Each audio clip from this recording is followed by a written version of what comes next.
সকালবেলা চায়ের কাপ হাতে খবরের কাগজে চোখ বোলাচ্ছিলাম। খানিক বাদেই মোবাইলটা বেজে উঠল।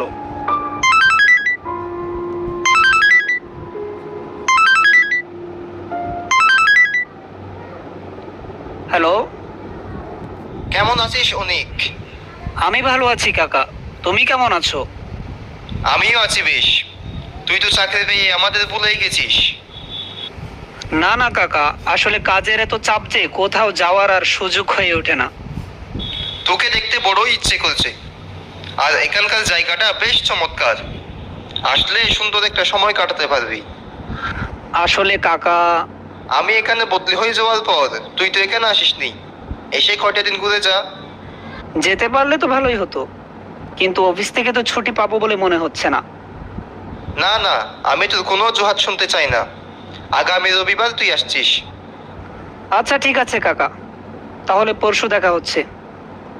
আচ্ছা রাখি তাহলে, ভালো থাকিস। আচ্ছা আচ্ছা কাকা। কাকার কথায় রাজি তো হয়ে গেলাম, কিন্তু অফিস থেকে কি ছুটি পাবো? আচ্ছা, চেষ্টা তো একবার করাই যায়।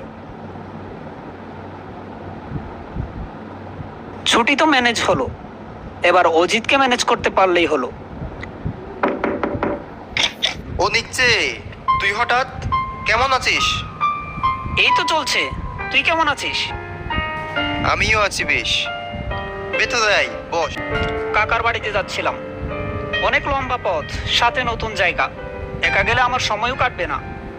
তাছাড়া তুই তো বাড়িতেই আছিস, চল দুজনে মিলে কদিন বেরিয়ে আসি। ওখানকার জায়গাও নাকি বেশ সুন্দর। কি বলিস? হঠাৎ এভাবে যাওয়া যায় নাকি? আরে চল চল, কোনো সমস্যা নেই, আমি তো আছি। যা রেডি হোগি, আমি এখানে বসছি।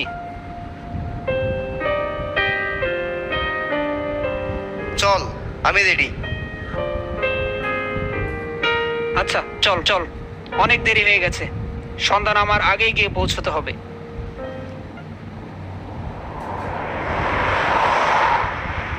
কাকা আসলে ভুল বলেনি দেখছি, জায়গাটা সত্যিই অনেক সুন্দর, কি বলিস? তাই তো দেখছি। চারিদিকটা কেমন যেন চুপচাপ হয়ে আছে।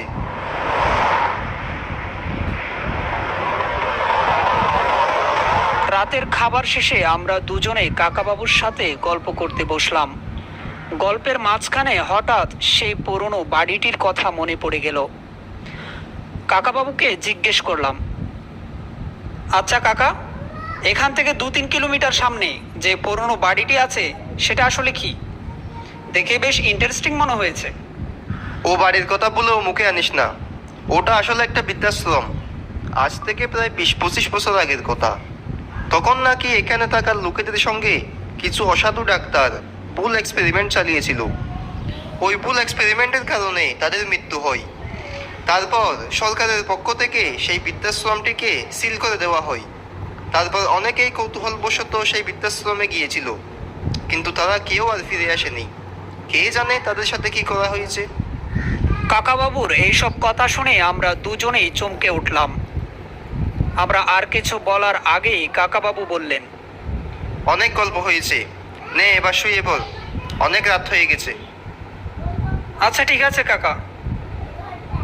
কি রে, একবার গিয়ে দেখে আসবো নাকি বৃদ্ধাশ্রমটিতে কি আছে? আমার কাছে কিন্তু গল্পটা বেশ ইন্টারেস্টিং মনে হয়েছে। তুই কি বলিস? আমিও তোকে এই কথাটাই বলবো বলে ভাবছিলাম। আচ্ছা দাঁড়া, কাকা ঘুমিয়ে গেলেই আমরা বেরোবো। কাকা যখন ঘুমালো রাত তখন 12টা। আমি আর অজিত দুজনেই বেরিয়ে পড়লাম সে পুরনো বৃদ্ধাশ্রমের উদ্দেশ্যে। হেঁটেই রওনা হলাম।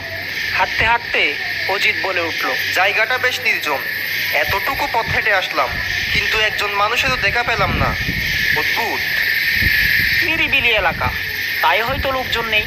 তাই রাতের বেলা যদি কোনো জরুরি কাজ না থাকে তাহলে কি কেউ ঘর থেকে বের হয়? তা অবশ্য ঠিক। ওই দেখ, মনে হয় একটা লোক এইদিকেই আসছে। দাঁড়া, এই লোকটাকেই জিজ্ঞেস করি বৃদ্ধাশ্রমটা আর কত দূর। ও দাদা, শুনছেন? এই যে দাদা, আপনাকেই বলছি। আমাকে বলছেন? আচ্ছা, পুরনো বৃদ্ধাশ্রমটা এখান থেকে কত দূরে বলতে পারেন? হ্যাঁ, সামনে 2 মিনিট হাঁটলেই রাস্তার ডান পাশে একটা বৃদ্ধাশ্রম পাবে। কিন্তু এই রাতের বেলা আপনাদের বৃদ্ধাশ্রমে কি কাজ? তবে সাহেব, একটা কথা বলি, এই রাতের বেলা বৃদ্ধাশ্রমটির আশেপাশে না যাওয়াই বুদ্ধিমানের কাজ। আচ্ছা দাদা, আপনাকে অসংখ্য ধন্যবাদ। তারপর ভদ্রলোক চলে গেলেন। খানিক পর পেছনে তাকাতেই আমরা একটু অবাক হলাম। ভদ্রলোক যেন মুহূর্তে হাওয়ায় মিলিয়ে গেলেন। এত লম্বা রাস্তায় তার ছায়াটিও যেন আর খুঁজে পাওয়া গেল না।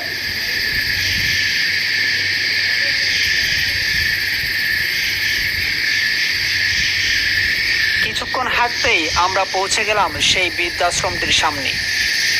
জরাজীর্ণ ভগ্নপ্রায় একটা দোতলা দালান। অযত্নে অবহেলায় দালানটির আজ বেহাল দশা। কোনো দিকের জানালা খসে পড়েছে, আবার কোনো দিকে গাছের শাখা প্রশাখা যেন দালানটিকে ঘিরে ধরেছে।